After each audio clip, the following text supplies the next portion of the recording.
Salam alaikum, mes chers élèves de la troisième année. Alors, on est arrivé à la partie 2.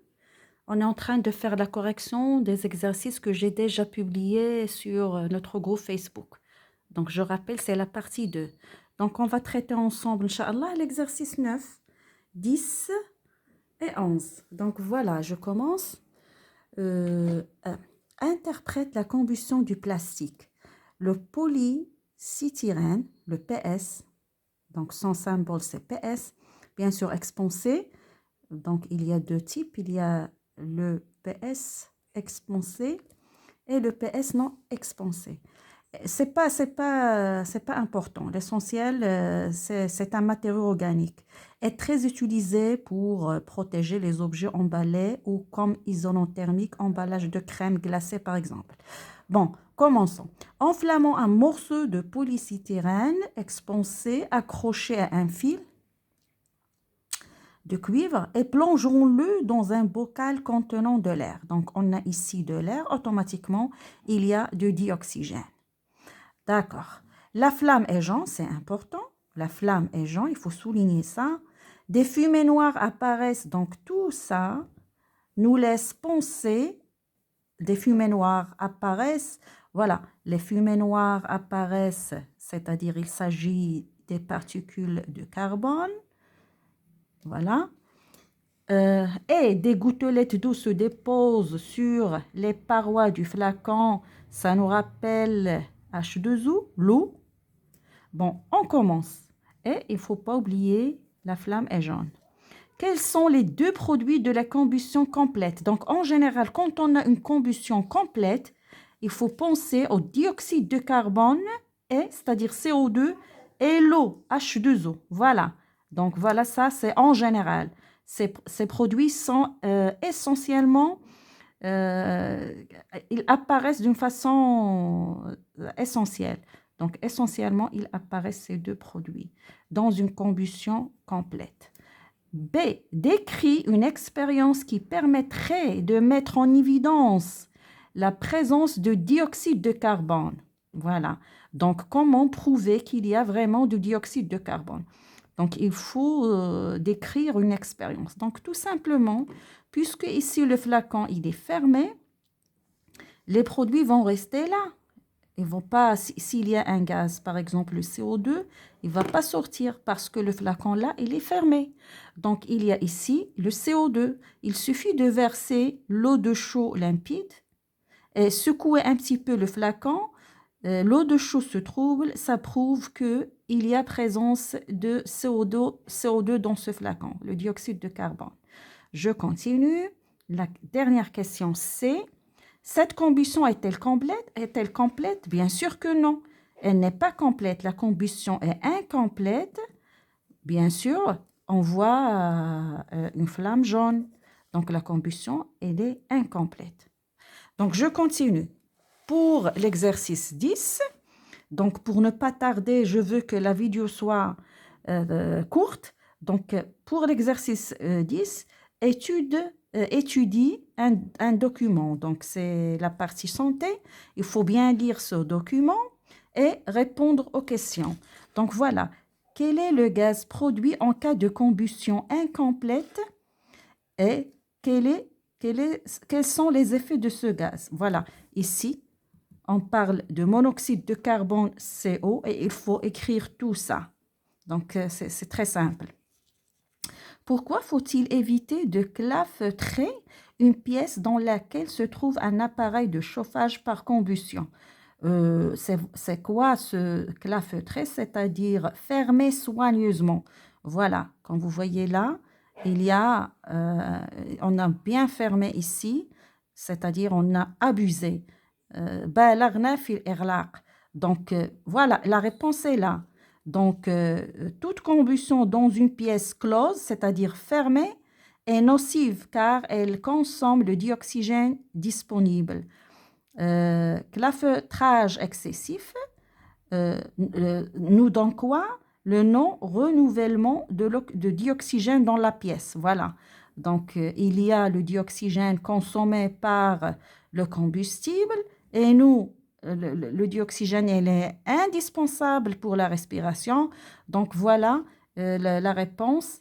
Voilà la réponse. Pourquoi il faut éviter. Donc il faut éviter ça parce que c'est nocif car elle consomme le dioxygène disponible et on aura ce qu'on appelle un manque de dioxygène dans la pièce.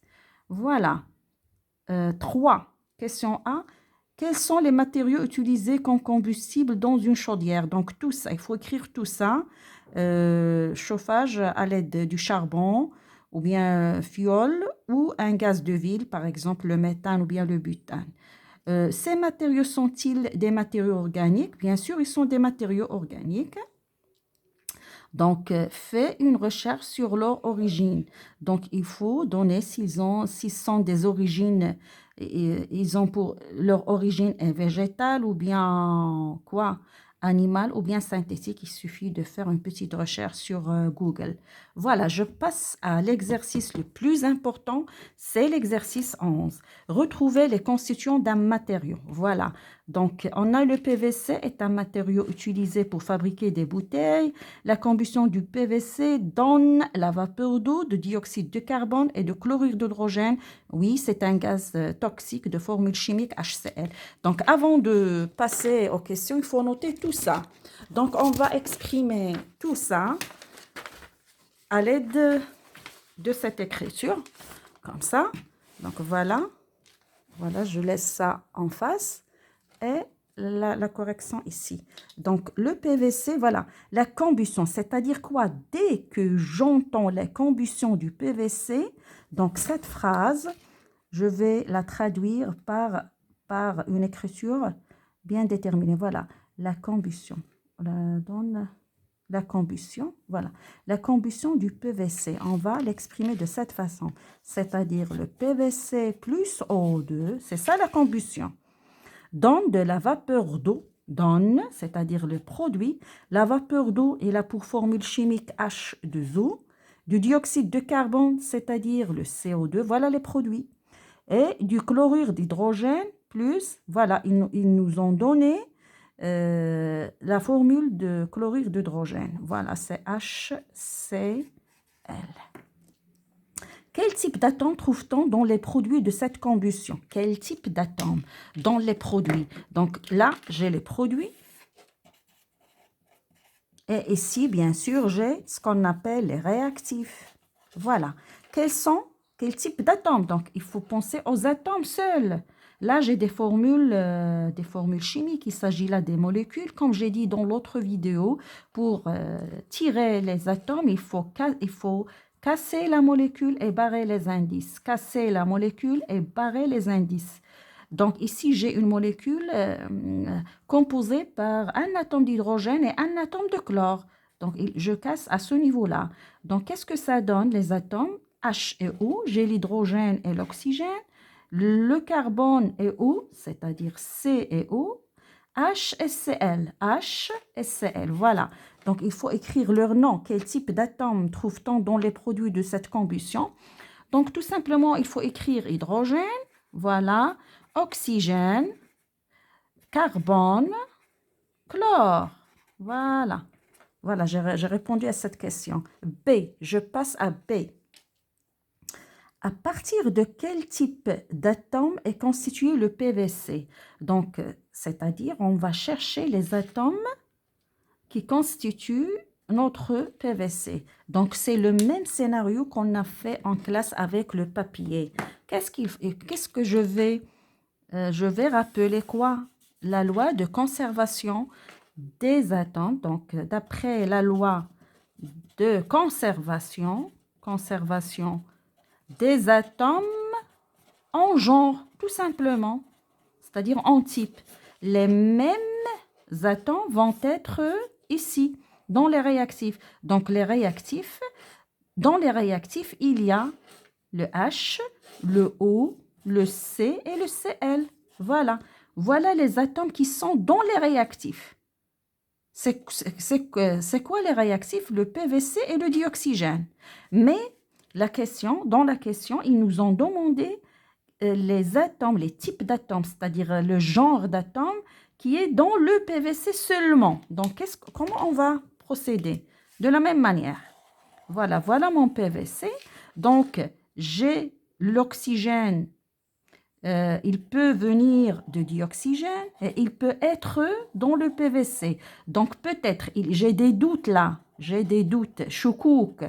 Donc, puisque j'ai des doutes, je ne peux pas affirmer que le PVC contient sûrement l'atome d'oxygène.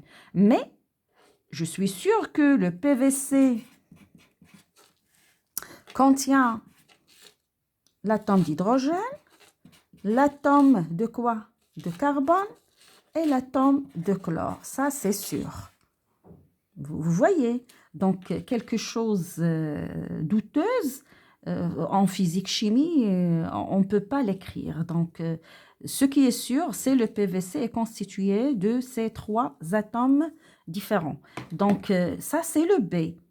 À partir de quel type d'atome est constitué le PVC? Donc, on va écrire l'hydrogène, le carbone et le chlore. Je passe à la question C. Pourquoi ne peut-on pas affirmer que le PVC contient des atomes d'oxygène? Donc, je viens de le dire. Parce que c'est fort possible, l'origine de ces atomes-là, c'est le dioxygène. Elle est là, elle est dans les réactifs. Donc, l'oxygène qui est là, l'oxygène, son origine, c'est sûr, c'est le dioxygène. Voilà. Donc, je pense que j'ai répondu à toutes... Voilà, ils nous ont donné ici un coup de pouce pour nous aider. Cherche les origines possibles des atomes d'oxygène. Donc, les origines possibles des atomes d'oxygène, c'est le dioxygène qui a fait brûler le PVC. Donc, dans ce genre dans cette leçon, je vais vous donner un conseil. De cette leçon, les exercices se répètent. On traite les exercices de la même façon. On fait appel à la loi de conservation des atomes en genre. On casse ici les formules chimiques et on barre les indices. Voilà. Ce qui change d'un exercice à un autre, le matériau organique brûlé. Voilà. Donc, parfois, on travaille avec le PVC. Ici, on a travaillé avec le PS. Dans la classe, on a travaillé avec le papier et le PE, etc. Mais c'est le même scénario, c'est la même façon de traiter voilà, ce genre des exercices. Donc, je vous laisse et à la prochaine. Donc, faites faites mieux pour bien avoir des notes dans le dernier contrôle. À la prochaine.